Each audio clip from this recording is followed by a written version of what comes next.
Aim to be a Pokemon Master has taken off, and so far, I've actually been really enjoying the series. Misty coming back threw some nostalgia goggles on me, Brock returning was cool, and even Silent coming back was definitely a chef's treat. Along the way as well, we've seen some of Ash's old Pokemon, and this has also been a treat to see as well. It got me thinking though. Last time I created a list of Pokemon Ash needs to travel with, especially on this last stretch of his journey. What about his most underrated Pokemon though that tend to get overshadowed? Today, I've created a list of Ash's top 10 most underrated Pokemon. Note that a few of these Pokemon have already appeared in the Aim to be a Pokemon Master series, but I think that's fine because it's still only been one episode since they've made appearances in a long time. I love the aspect of going back to Ash's roots and really just shedding some spotlight on mons he's used in the past that have great character and just overall get the fans to smile. Before we begin though, I create exclusive content over on Mystic Umbreon Shorts every day with Pokemon facts, and 2 exclusive series on the weekend. I also read anime fanfics over on Mystic Reads. Right now, I'm reading Road to be a Pokemon Master. I'm also streaming again, over on my channel, Mystic Arion. I will leave all these channels in the description below. With that said, let's begin now.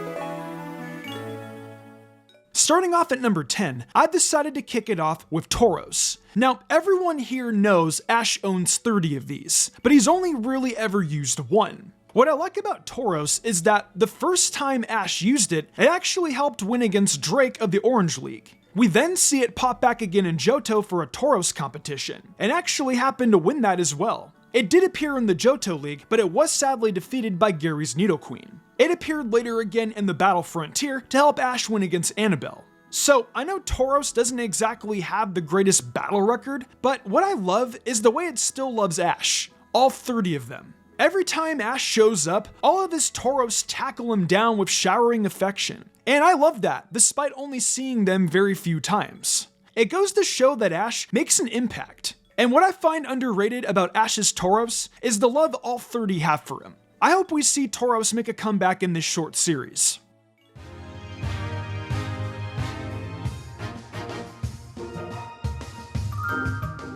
Up next is Ash's mythical Pokemon, Melmetal. It's funny, because Melmetal is a mythical, and it blows my mind that sometimes I forget that Ash actually owns this metal friend of his. Ash captured it as a Melton, and in a variety of episodes through Alola, we see its adorable personality, especially its appetite for metal. I actually found it pretty hilarious when it ate part of Faba's Hypno's pendulum. It did, however, eventually evolve into Melmetal, where a fusion of Meltan merged together. Unfortunately, it did lose to Gladion Savale, but it did help in Ash's battle against Kukui, helping him defeat his Empoleon. It did get knocked out by his Incineroar, however, but that's to be expected. I think what really makes Melton underrated to me is that we don't know a lot about Ash's, nor Melmetal in general. I'd love if this last anime bit could kind of wrap up where the Melmetal line came from, and kind of just answer some questions about it, its origins, etc.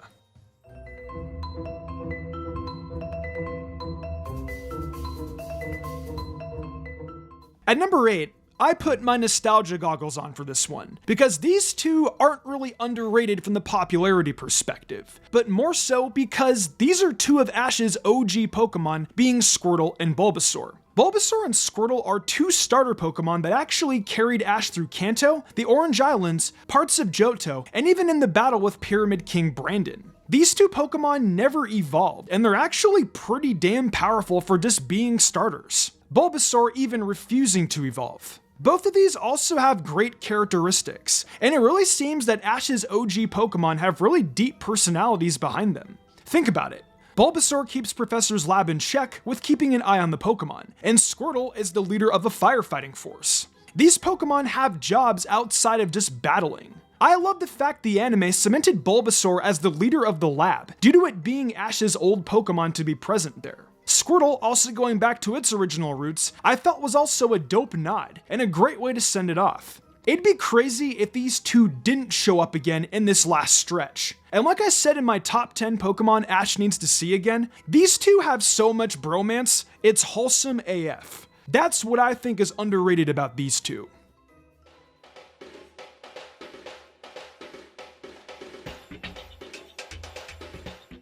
Up at number 7 is a Pokemon you never hear me shut up about on this channel, being Ash's Butterfree. I talked about it last time on my list of Pokemon Ash needs to see, and I'll still say it needs to be seen again. It's underrated from the sense of we never really got to see it battle. And I mean, think about it. If we saw it battle Sabrina's gym, Erica, Koga, heck, even against Richie, I wonder if any of those outcomes could have changed. Butterfree just leaves a lot of emptiness that we could have seen, and it makes me wonder how it would get along with Ash's other future Pokemon. Not to mention, Butterfree is Ash's first ever caught Pokemon. That means something very important, and I hate the fact the writers just offed it like not even halfway through the Indigo season.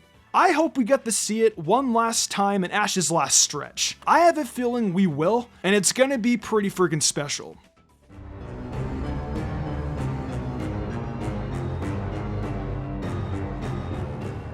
Wrapping up the first half of the list is Ash's Boyzel. Despite not being fully evolved, this dude's got some major battling spirit. The whole story behind Boyzel is actually a really cool one. Dawn was Boyzel's original trainer, but it found out it didn't really like participating in contests. It definitely was more of a battler. Ash's Apom was actually the opposite, and loved being in the spotlight while also being stylish. So Ash and Dawn made a very good trade. From then on, we see Boyzel battling its heart out during his Sinnoh journey. I think the most prominent battle we all can think of is definitely Ash's Boyzel versus Maylene's Lucario. Hands down, one of the most hype battles in all of Ash's Sinnoh journey. We really see Boyzel's personality and determination here. Boyzel even had the balls to go up against Lucian. The Pokemon's got guts. Its battle against Paul was also pretty epic, helping Ash take down Paul's Gastrodon with its signature Ice Aqua Jet. I wish Boyzel could have evolved into Floatzel in the episode it came back, but it is what it is. Boyzel's battling spirit and will to keep going even in a bleak situation is what I admire a lot about it. That's why I deem it number 6 of Ash's most underrated Pokemon.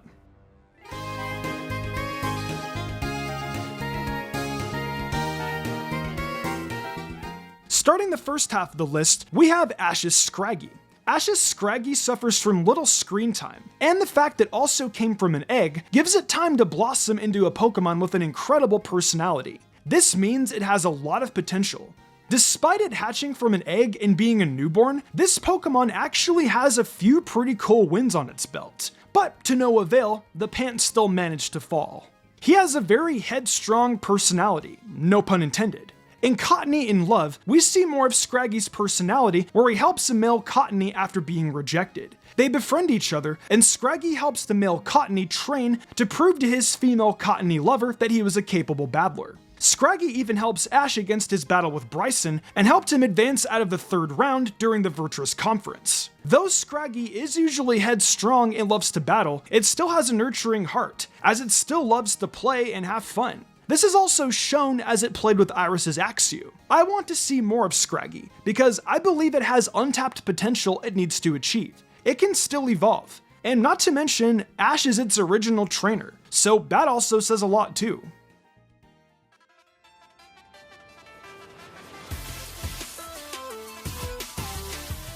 Sliding back to Unova again real quick, we have Snivy, my personal favorite of Ash's Univenmons. What good is there not to say about Snivy? It's cute, sassy, and is quite the formidable little babbler. Rather than Snivy being abandoned by her trainer, the opposite actually happened. Snivy abandoned her trainer, who she had deemed unworthy of having her. Snivy also has a sweet side to her as well, caring for her teammates and even Iris's Emolga, despite having a rough start. My favorite segment of Ash's Snivy is definitely during Evolution by Fire, where Snivy meets Ash's Tepig's previous trainer. Snivy showed disdain for his treatment to her friend. She even volunteered to battle as Tepig's partner the next day. She confronted Tepig and slapped him with the Vine Whip to knock him out of his depression state, due to being confronted by his old trainer. Tepig didn't really want to battle, so as a result, Seamus's Pokemon ganged up on Snivy, even pushing Tepig out of the way to take an incoming Flare Blitz. She was then knocked out, but it resulted in Tepig feeling motivated to evolve into Pignite and also learning Fire Pledge in the process.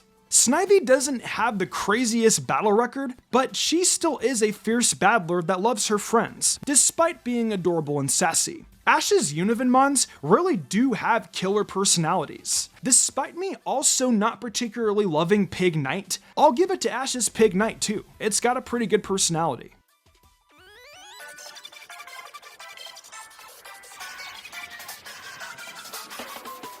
Leavanny just made an appearance where Ash reunited with Misty, and I absolutely loved it. Leavanny is Pokemon Caretaker, and the way how Rowlet just lays on Leavanny's lap is utterly precious and adorable. It makes sense due to Leavanny loving to make clothes, and Rowlet loving to wear its cute little Decidueye costume. I don't talk about Leavanny enough on this channel, to be honest, and I love seeing it bond with Ash's other Pokemon. It shows that they have a very tight niche family. Leavanny is the caretaker, and that's what I love about it. I know it's a male, but Leavanny feels like Pokemon Mom.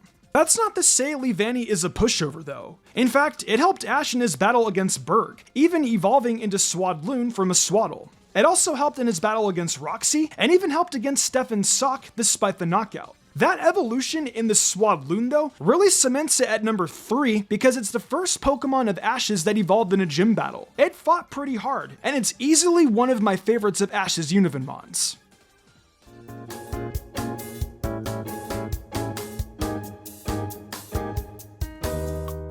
In the penultimate spot, we got Cookie Crab, Kingler. Ash captured Krabby in the very beginning of the Indigo anime series, and since then, we've only seen it make a few appearances. Obviously, the most notable is against Mandy, who battled Ash in the first round of his Indigo Plateau debut. It pulled off an insane victory, being able to sweep his entire team. He used it again in a later match where Ash was on the ice field defeating Pete Pebbleman's Cloyster. I'm sorry, but this guy's name is just something else. But those two battles are really the only ones we see it perform in, and it seems like a pretty decent battler. Not to mention, it had no prior battling experience at all, so this tells me it's got a lot of untapped potential. I will say too, I love the friendship it has between Ash's Corphish.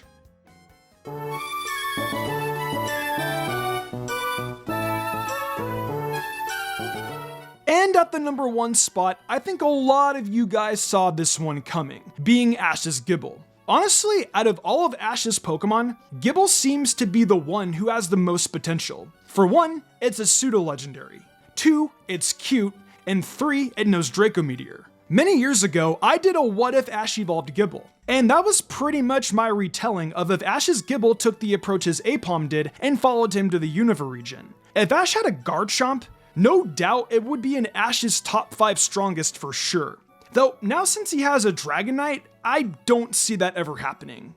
Gibble should have followed Ash in Journeys. There's so much wasted potential with this Pokemon, it's not even funny. I'm sure a lot of you guys also feel the same way. Not to mention its wacky personality definitely adds a lot of comedic value. I hope we at least get one more cameo with it before Ash's final stretch.